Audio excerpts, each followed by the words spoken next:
नमस्कार, आदाब। आपका मेरी अपनी महफिल में एक बार फिर इस्तकबाल है, स्वागत है। रोशनी की रफ्तार कुर्रतुल ऐन हैदर साहिबा का अफसानवी मजमुआ है।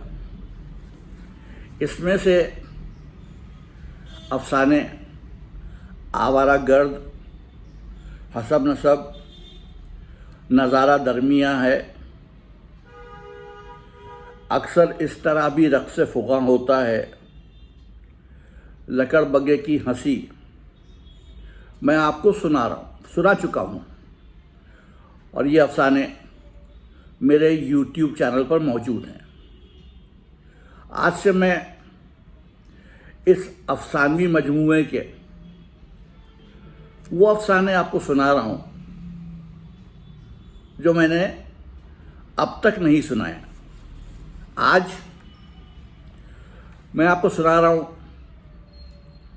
अफसाना दो सयाह। सयाह उर्दू में कहते हैं टूरिस्ट को। तो मैं आज आपको सुना रहा हूँ दो सयाह। सुनिए सुनिए, सर धुनिए और अफसाने की दाद दीजिए। दो सयाह।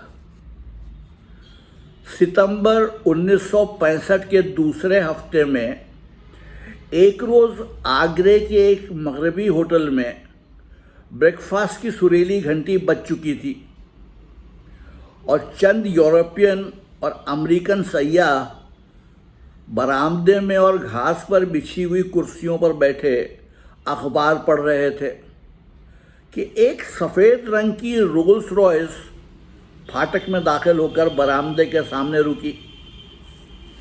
सफ़ेद बुर्राक वर्दी में झिलमिलाते गोरे चिट्टे शोफर ने, जिसकी पलकें और बाल बादलों की तरह रुपहले थे, उतरकर पिछला दरवाज़ा खोला।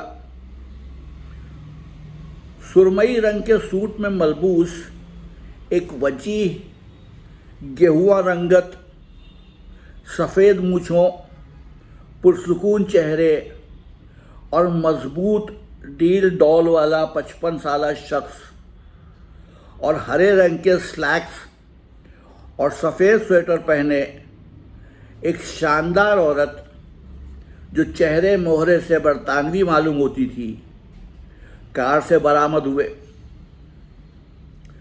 मर्द के दाहिने हाथ की अंगूठी का बहुत बड़ा हीरा धूप में बिजली के कौंदे की तरह चमका। बारीक भौं, लिपस्टिक से आरी पतले पतले होंठों और सुनहरे बालों वाली औरत भी 40-45 के पेटे में थी। दूसरे सयाहों ने रोल्स को चौंक कर देखा। उन दो शानदार नौवारिदों पर नज़र डाली और अपने अपने अखबारों की तरफ मुतवज्जो हो गए। उन दोनों के साथ कोई सामान नहीं था। वो सीढ़ियाँ चढ़कर बरामदे के काउंटर की तरफ बढ़े।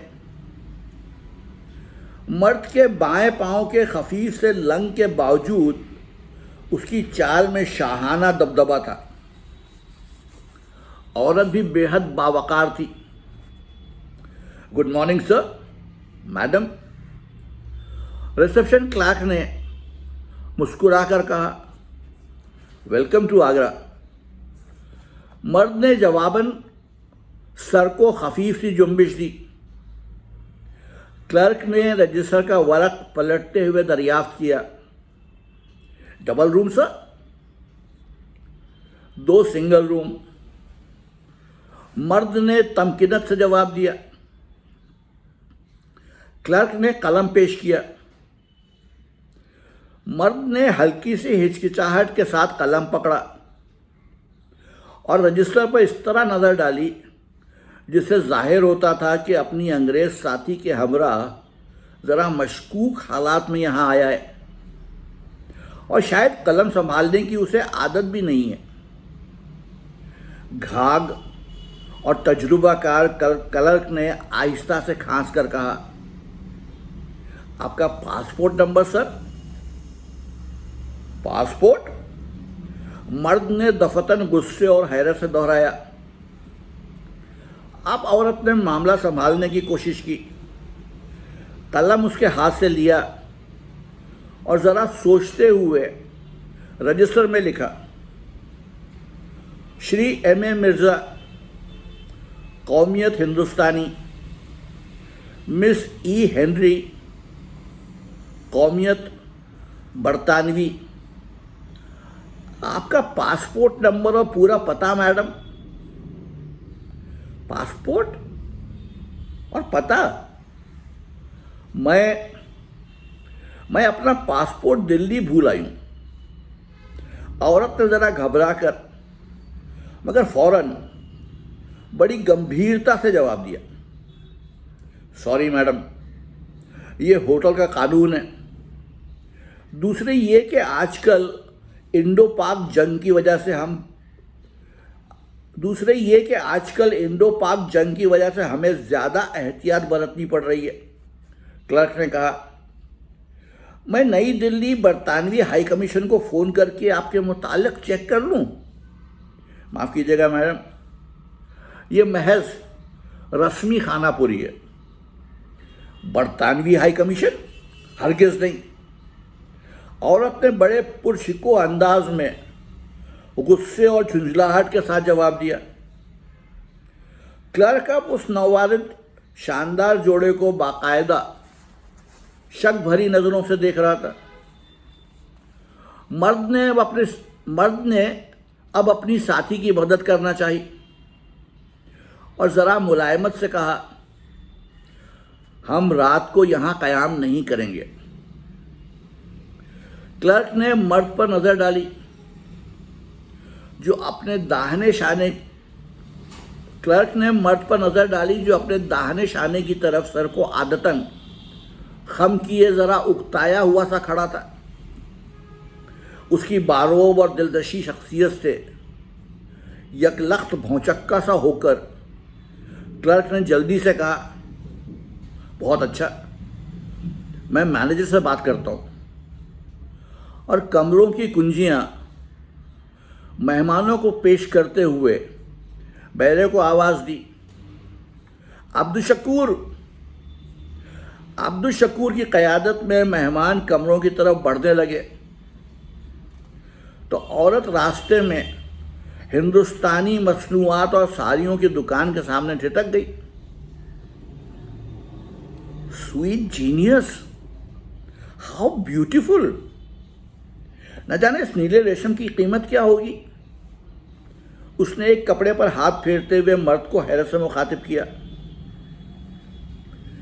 कल हमारे मुजाहिदों ने भारत के दुकान के रेडियो में से आवाज़ आई, हमारे जवानों ने कल सियालकोट सेक्टर एक ट्रांजिस्टर से आवाज़ आई। आज लड़ाई ज़ोरों पर है साहब, आगरे पर भी बमबारी का खतरा है। दुकानदार ने कहा, आगरे पर बमबारी? मेहमान ने दोहराया। वो और उसकी बरतानवी रफ़ीक़े सफ़र आहिस्ता आहिस्ता चलते लाउंज में जाकर एक सोफे पर बैठ गए। मर्द बाहर बाग के दरख्तों पर मंडलाती जर्द तितलियों को देखता रहा।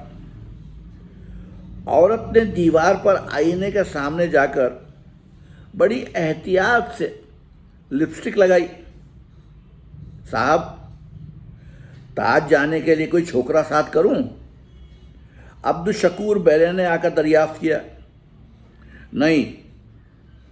मर्द ने चौंक कर और बैरे पर नज़र डालकर नरमी से जवाब दिया, हम आगरे के रास्तों से वाकिफ़ हैं। आपके सांवले रंग के बावजूद आपके हमवतन न जाने क्यों आपको गैर मुल्की समझने पर मुसर हैं। और वाक़या ये है कि हैं आप गैर मुल्की ही, पक्का हिंदुस्तानी बनने की कोशिश तो ज़रूर की आपने, मगर नाकाम रहे। औरत ने मुस्कुराकर कहा और मेज़ पर से लंदन का ताज़ा ऑब्जर्वर उठा लिया। हिंदू इंडिया और मुस्लिम पाकिस्तान में मजहबी जंग, उसने अखबार की एक सुर्खी पढ़कर सुनाई। तशरीफ़ लाइए, ताजमहल देखाएं। मर्द ने सुकून से कहा, ज़रा ठहरिए, मैं हाथ मुंह धो लूं। आपके प्यारे हिंदुस्तान की खाक धूल। वो सर उठाए हुए वकार के साथ चलती हुई अपने कमरे की सिमत रवाना हो गई। रोल्स ताज के सामने जाकर रुकी। वो दोनों कार से उतरे। अमेरिकन सयाहों की टोलियां और हिंदुस्तानियों के गिरोह नायलॉन की साड़ियाँ और शोख रंगों की शलवारें पहने, नए मुतवस्सित तबके की औरतें, स्कूल की लड़कियाँ, कॉलेज की तुलबा, जनता के आम अफराद जूक दर जूक अंदर जा रहे थे। एक दरख्त के नीचे एक कांस्टेबल एक मिस्कीन से फटे हुए स्याह सूट और बो टाई वाले फोटोग्राफर को फटकारने में मसरूफ था। एक गाइड ने रोल्स रॉयस से उतरने वालों का ताक़ुब किया। Guide madam, Taj Mahal build by Shah Jahan, great love story. भाग जाओ। अंग्रेज औरत ने गुस्से से पैर पटका। गाइड ने हैरत से नकचड़ी मेम साहब पर नजर डाली। चले आते हैं कंजूस। वो बड़बड़ाता हुआ आगे चला गया। सुरमई सूट वाला शख्स हैरत में खोया ताजमहल और उसके पेश मंजर को देख रहा था। कुछ देर बाद वो और उसके साथी चबूतरे पर से गुजर कर जमुना के रुख एक मुंडेर पर टिक गए। उनसे कुछ फासले पर 3-4 सहाफ़ी जोर जोर से तबादला ख्यालात कर रहे थे। ये है नया समाजी इनकलाब, उनमें से एक कह रहा था। आज से 10 साल कबल आवाम की इतनी बड़ी तादाद के पास पहनने के लिए रेशमी कपड़े नहीं थे, इतने बच्चे स्कूल नहीं जाते थे, देहातियों के पास इतनी साइकिलें नहीं थीं। जी हाँ, लेकिन आप भूलते हैं कि आज हर तीसरी चपाती जो हर हिंदुस्तानी खा रहा है अमेरिकन गेहूं की है। दूसरे ने कहा। नेहरू को सिर्फ ख्वाब देखने आते थे। तीसरे ने कहा। ताज यकीनन हिंदू महल है। अब वक्त आ गया है, हमें हिंदुस्तान की तारीख असर नौ लिखना चाहिए। एक यूनिवर्सिटी का तालिब इल्म अपने हम जमात से बात करता हुआ पास से गुजरा। अरे भाई शेख साहब, वो आपके दोस्त शर्मा जी तो बड़े सख्त जनसंघी निकले, मुझसे बहस कर रहे थे। मैं भी पुराना मुस्लिम लीगी। मैंने जवाब दिया, हजरत, एक बड़ा बादशाह तो आप लोगों ने पैदा नहीं किया। अशोक बौद्ध था, चंद्रगुप्त मौर्य जैन था, अकबर मुसलमान था। कायल हो गए। शेख साहब, क्यों, कैसी रही? मीनार की दूसरी तरफ एक साहब अपने दोस्त से कह रहे थे। हाँ भाई, मुसलमान की भी क्या शान है। दोस्त ने जवाब दिया। सुरमई सूट और सफ़ेद मूछों वाले शख्स के सुरमई सूट और सफ़ेद मूछों वाले शख्स की साथी होंठ पिचकाकर मुस्कुराई और पूछा, शाम को फिर यहाँ आएंगे ना?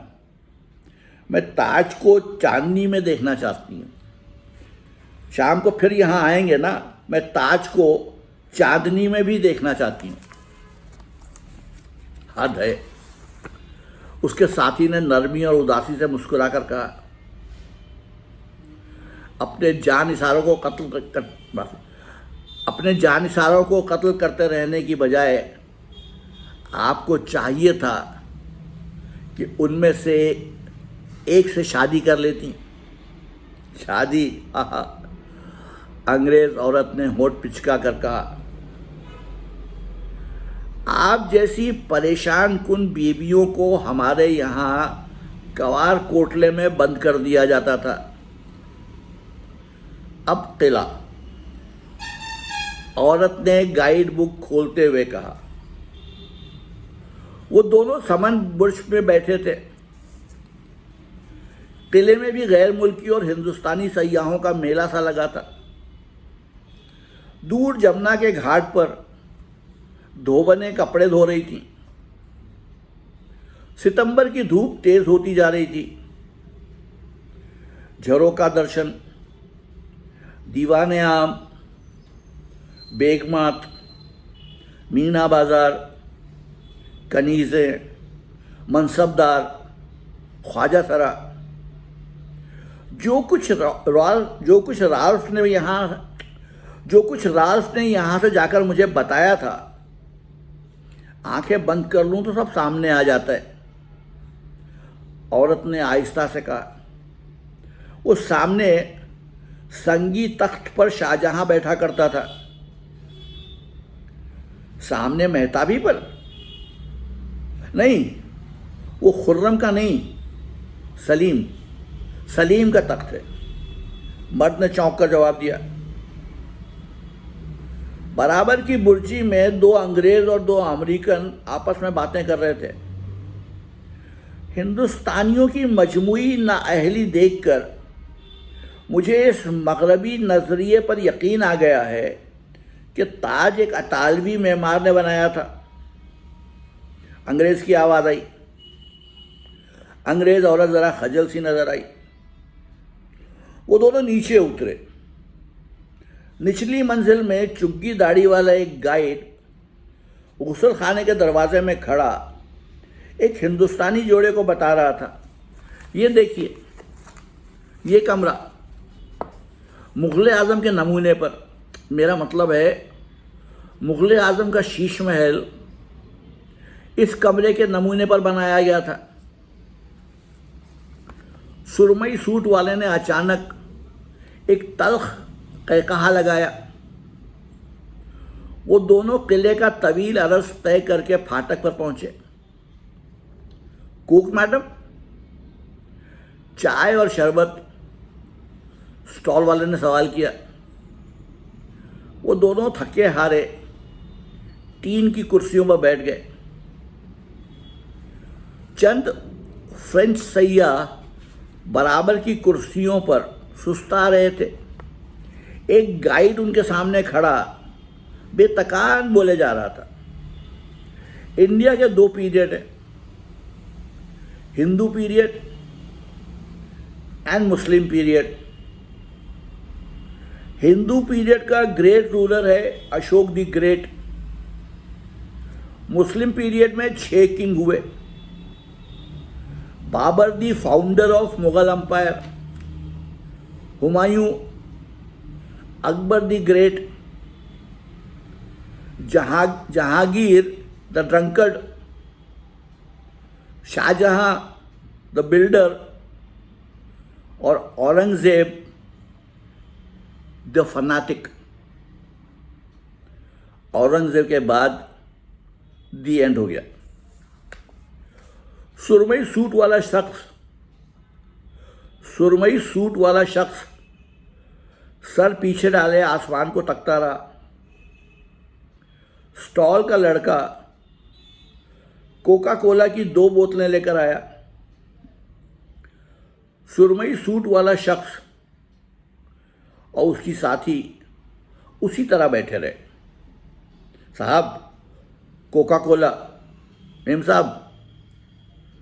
दोनों ने ज़रा नाचारी से एक दूसरे को देखा। फिर औरत ने कनखियों से बराबर बैठी हुई फ्रेंच लड़की पर नज़र डाली। जो तीली के ज़रिए कोका कोला पीने में मशगूल थी। औरत ने आंखों आंखों में अपने साथी को इशारा किया। दोनों बड़ी नफासत के साथ कोका कोला पीने में मसरूफ़ हो गए। अब जवाल का वक्त था। बोतलें ज़मीन पर रखकर वो दोनों उठे। मर्द ने कोट की जेब में हाथ डालकर एक नोट निकाला और बॉय की प्लेट में रख दिया। वो 100 का नोट था। पल भर में उसके चारों तरफ भीड़ लग गई।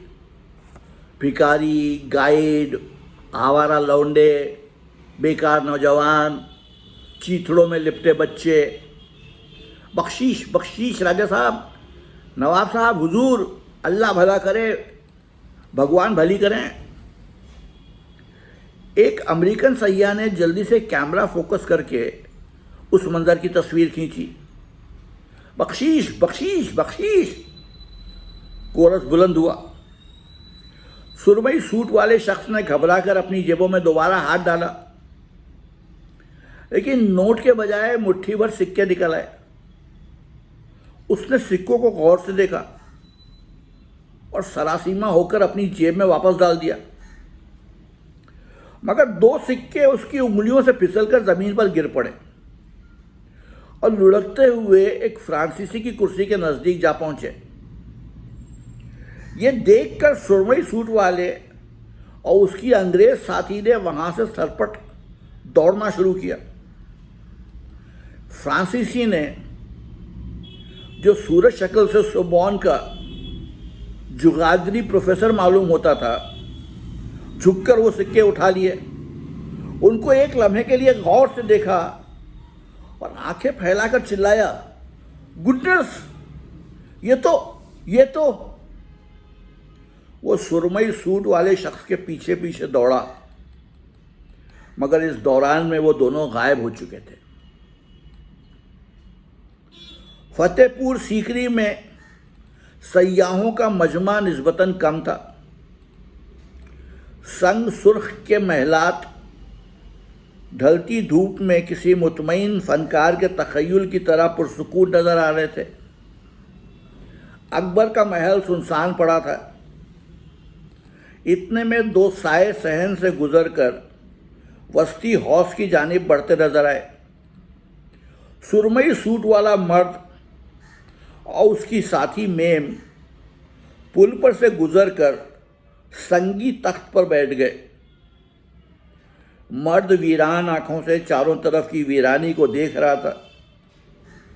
उसका चेहरा सुध गया था और होंठ कांप रहे थे। रफ्ता रफ्ता सन्नाटा गहरा हो गया। दूर किसी कोने में कोई आहिस्ता सुरों में दरबारी आलाप रहा था। बादशाह सुबह सवेरे मौसीकी की आवाज़ पर जागता है, इबादत करता है, उसके बाद झरोके में जाकर रियाया को दर्शन देता है। औरतें बीमार बच्चों को लेकर आती हैं कि बादशाह के दर्शन से उन्हें शफा मिले। दीवाने आम में जलवा अफरोज़ होने के बाद वो मुल्की मामलात में मसरूफ़ हो जाता था। फिर अपने कमरों में जाकर बेहद सादा खाना नोश करता। सहपहर को किले की अफवाज, शाही असलाह फैक्ट्री और ज़ेर तामीर इमारतों का मुआयना करता। मैकेनिकल ईजादों में मसरूफ़ रहता। शाम को चौगान, पचीसी या जानवरों की लड़ाई से लुत्फ़अंदोज़ होता।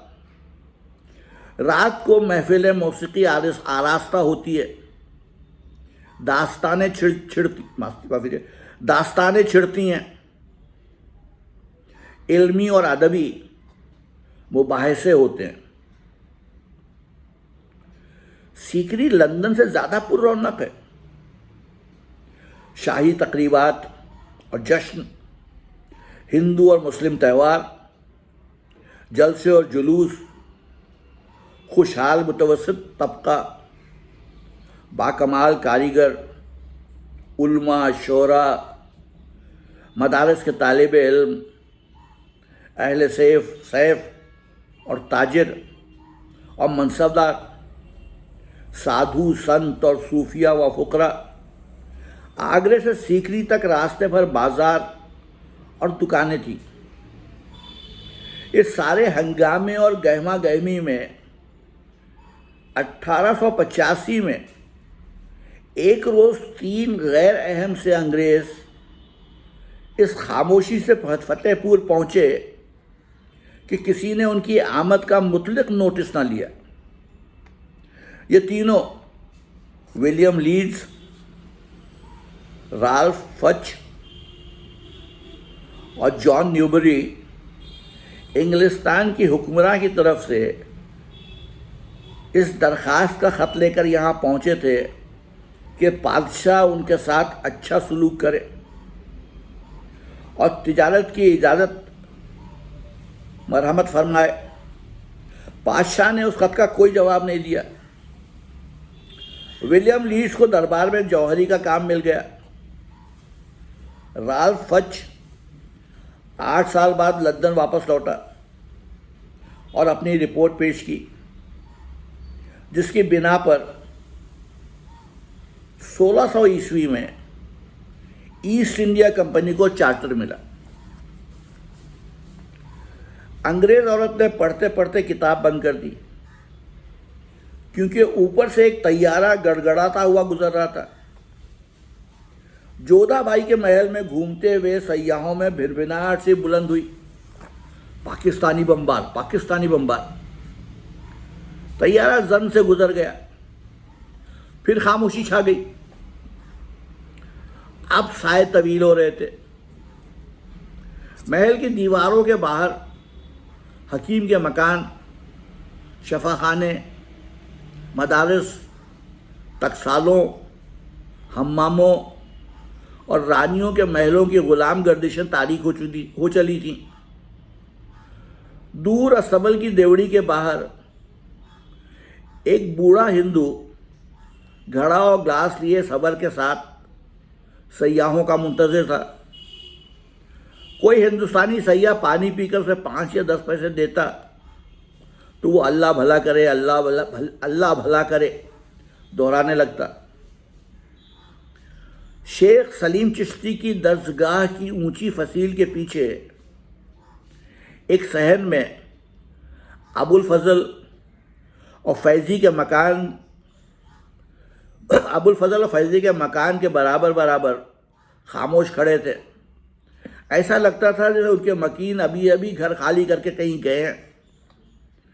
फैज़ी के मकान की दीवारों पर सयाहों ने पेंसिल से जो नाम लिखे थे, उनमें सदर दरवाजे पर साजिद पहलवान मुरादाबाद सबसे जली हरूफ में नज़र आ रहा था। एक आवारा कुत्ता अबुल फजल के मकान के चबूतरे से उतरा और खरामा खरामा चलता हुआ फैज़ी के सदर दालान में आया और पढ़कर सो गया। सहन की घास और बड़ा दरख्त हवा में सरसराया किए।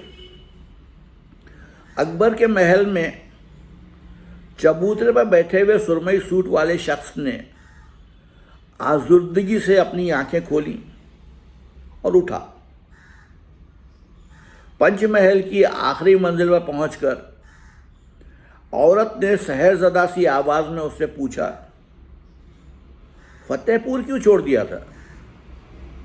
इसलिए कि पानी ख़त्म हो गया था या शुमाल मगरिब के मखदूश हालात की वजह से लाहौर जाकर रहना पड़ा था? मर्द ने बेध्यानी से सर हिला दिया। दोनों नीचे उतरे। मर्द दीवाने खास के अंदर चला गया। एक खस्ता हाल नौजवान तालिब इल्म आँख मिचौली की सीढ़ियों पर बैठा अपने एक दोस्त से आहिस्ता आहिस्ता कह रहा था, इन हुजरों और फाटकों से निकलकर उसने सारा हिंदुस्तान फतेह किया, सारे हिंदुस्तान को मुत्तहिद किया। 16वीं सदी में उसने एक सेक्युलर कौमी रियासत का ख्वाब देखा। लेकिन उस शादाब अजीमुशान दौलतमंद मुल्क पर सूरज डूबकर दूर उस अंधेरे में सर्द कुहर आलूद गरीब जजीरे पर तुलू होने वाला था। क्यों हारे हम? क्यों हारे हम लोग? इन हुजरों और ऐवानों में वो सारी आवाज़ें गूंज रही हैं। अरफी, नज़ीरी, बीरबल, फैज़ी, खान खानाना, टोडरमल, मान सिंह, तानसेन, अब्दुस्समद, फर्रुख बेग, मुकुंद, केशव। हैरत अंगेज सुरमई और सफ़ेद मूछों वाला शख्स दीवाने खास से बाहर निकला। सूरज डूब रहा है। उसने अचानक अपनी रफ़ीक़ सफ़र से कहा, जो लड़कियों के मदरसे की सीढ़ियों पर खड़ी थी, जल्दी करो जल्दी। और उसका हाथ पकड़कर उसे तकरीबन घसीटता हुआ सहन से बाहर ले गया। दोनों दरगाह की सीढ़ियां चढ़कर शहर में दाखिल हुए। एक मुजावर उनके पीछे पीछे दौड़ा। मेम साहब, ये पहन लीजिए। औरत ने घबराहट में अपने जूते उतारकर दूर फेंके और नंगे पांव चलती हुई अपने साथी के हमराह रोज़े की सिफ्त बढ़ी। मज़ार के सामने पहुंचकर मर्द दुआ मांगने में मसरूफ़ हो गया। चंद हिंदू औरतें जालियों से लगी मन्नतें मानने में मशगूल थी। एक हिंदू वज़ायर ने दहलीज पर माथा टेक कर प्रणाम किया। दूर सहन के एक कोने में एक आदमी झाड़ू देते हुए एक औरत से कह रहा था, गुरु का दरबार है अम्मा, कुछ देती जाओ। एक ट्रांजिस्टर पर जंग की ताज़ा तरीन खबरें आ रही थीं। सुरमई सूट वाले शख्स ने दुआ ख़त्म की। वो और उसकी हमसफ़र बुलंद दरवाजे की तरफ बढ़ने लगे। बुलंद दरवाजे के नीचे सारा देश, सारी धरती फैली हुई थी। तहमत बांधे हुए एक आदमी ने करीब आकर बड़ी लजाजत से कहा, साहब 8 आने दे दीजिए तो बाउली में कूद जाऊंगा। ना फिरे साहब 8 आने दे दीजिए तो बाउली में कूद कर दिखाऊंगा। रोज़ कितना कमा लेते हो? सुरमई सूट वाले ने दुख से पूछा। सरकार, हम 6 आदमी हैं, जिनका टन आ जाए। रोज़ाना साहब लोग बाउली में कूदने को भी तो नहीं कहते, 4-8 आने मिल जाते हैं। गोताखोर ने जवाब दिया। कोई और काम क्यों नहीं करते? सुरमई सूट वाले ने पूछा। रोजगार कहाँ है साहब? गोताखोर ने जवाब दिया। सुरमई सूट वाले ने बेसाख्ता अपने हीरे की अंगूठी पर नजर डाली और उसे उतारना चाहा, मगर अंग्रेज औरत ने फौरन उसके हाथ पर हाथ रख दिया। ऊपर से एक और जंगी तैयारा गड़गड़ाता हुआ गुजरा। इतने मर गए और अभी और मरेंगे, मर्द ने अपने आप से पूछा। औरत ने नज़र उठाकर बुलंद दरवाजे की मेहराब पर लिखे हुए अल्फाज पढ़े।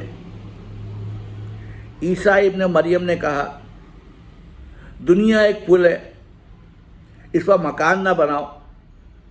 दुनिया की मुद्दत महज 1 घंटे की है। ये 1 घंटा इबादत में सर्फ करो, क्योंकि उसके बाद जो कुछ होने वाला है वो किसी को मालूम नहीं। मर्द ने बुलंद दरवाजे के सामने नज़र डाली। नीचे हद नज़र तक सारा देश, सारी धरती फैली हुई थी। खेत, झोंपड़ियाँ, इंसानों की आबादी, नई फैक्ट्रियाँ। इन झोंपड़ियों में कितनी भूख बिलबिला रही है।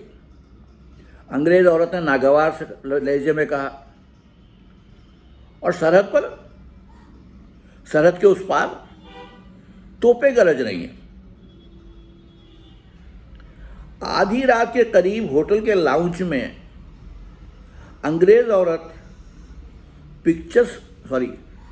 आधी रात के करीब होटल के लाउंज में अंग्रेज औरत पिक्चर पोस्ट कार्डों, बनारसी साड़ियों और दूसरे तोहफों के पैकेट बनाने में मसरूफ थी।